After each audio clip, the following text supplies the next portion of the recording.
Assalamualaikum dan salam sejahtera. Bertemu lagi kita dalam kelas Pendidikan Kesihatan tahun 2 bersama Cikgu Amy. Tajuk hari ini ialah pentingkan keselamatan, katakan tidak, fikirkan akibat. Berdasarkan standard pembelajaran 7.1.2 mengaplikasi kemahiran berkata tidak untuk menjaga keselamatan diri daripada orang yang dikenali dan orang yang tidak dikenali berdasarkan situasi. 7.1.3 menilai akibat jika menerima pelawaan daripada orang yang tidak dikenali. Mari kita lihat dulu orang yang dikenali. Orang yang dikenali termasuk rakan-rakan, saudara mara, keluarga, jiran-jiran. Kenapa kita kena katakan tidak pada orang yang kita kenali? Maksudnya, kita perlu katakan tidak kepada orang yang kita kenal untuk menjaga keselamatan diri kita. Contohnya, kawan ajak mandi sungai kan. Bila kita fikirkan, itu kan satu perkara yang berbahaya. Jadi kita perlu katakan tidak. Ataupun kawan ajak ponteng kelas. Itu pun perkara yang boleh mendatangkan akibat yang buruk kepada diri kita. Jadinya perlu katakan tidak. Kena fikirlah. Itu maksudnya kita perlu katakan tidak kepada orang yang kita kenal.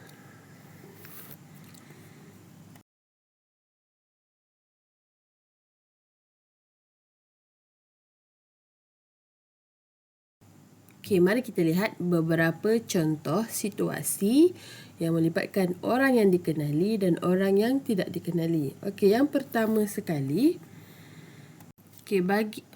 bagi situasi ni, kawan ajak ke kafe cyber, ajak Amin. Jadi Amin kata, tak mengapa Ali, saya mesti ke Padang segera, latihan bola.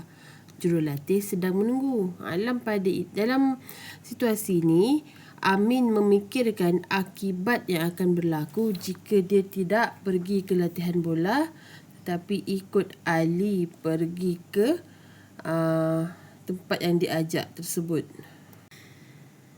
Okey, Ali ajak Amin pergi ke kafe cyber. Tapi Amin fikir kalau dia tak pergi ke latihan bola, kalau dia ikut cakap Ali, nanti dia tak pergi latihan bola. Bila tak pergi latihan bola, akibatnya nanti dia akan dimarahi, dia kekurangan latihan. Jadi dekat situasi yang ni, Amin mengatakan tidak kepada Ali. Okey, mari kita lihat pula situasi yang kedua. Okey, ini ialah situasi dengan orang yang tidak dikenali. Dia kata, adik marilah ikut kakak. Sebab kan bahaya apabila ikut orang yang tidak dikenali. Jadi kita kata tidak mahu kakak, terima kasih. Sebab apa? Bahaya ikut orang yang kita tidak kenal.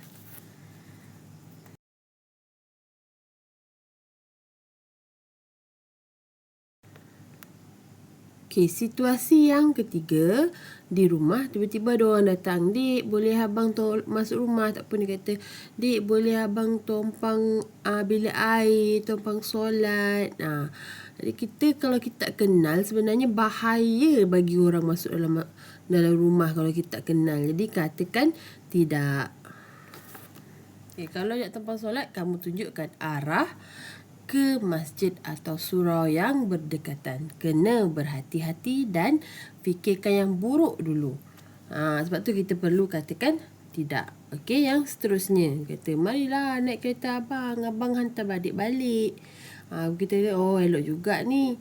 Tapi kena fikir juga, kalau kita masuk kereta dia nak buat pergi mana? Sebelum abang ni tarik saya masuk dalam kereta, baik saya lari ke rumah. Jadi kamu kena cakap tidak, tak apa, saya boleh balik sendiri.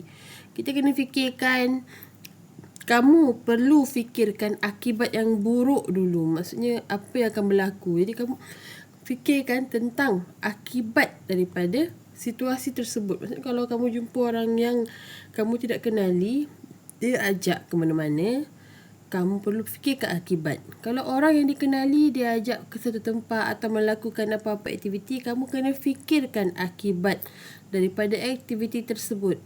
Kena jaga. Kalau situasi tersebut ataupun apa yang berlaku tu boleh mendatangkan mudarat ataupun menyusahkan kamu, mendatangkan sebab yang negatif, mendatangkan akibat yang negatif, kena katakan tidak. Cakap tak nak lah, tak apalah.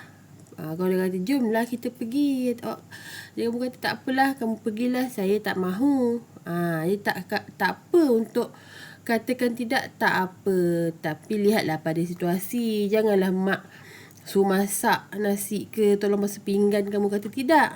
Itu bergantung kepada situasi yang berlaku. Okey, jadi dalam semua situasi kamu kena sentiasa fikir tindakan yang betul dan akibat daripada tindakan akibatnya. Semoga kamu sentiasa membuat tindakan yang betul, keputusan yang fikirkan akibatnya dalam menjaga keselamatan diri kamu, kemudaratan kepada diri kamu. Katakan diri sendiri kepada situasi yang boleh mendatangkan mudarat. Okey, kita jumpa lagi dalam kelas yang akan datang. Setakat itu sahaja untuk hari ini. Terima kasih bagi yang like dan subscribe. Cikgu ucapkan terima kasih banyak-banyak. Okey, bye.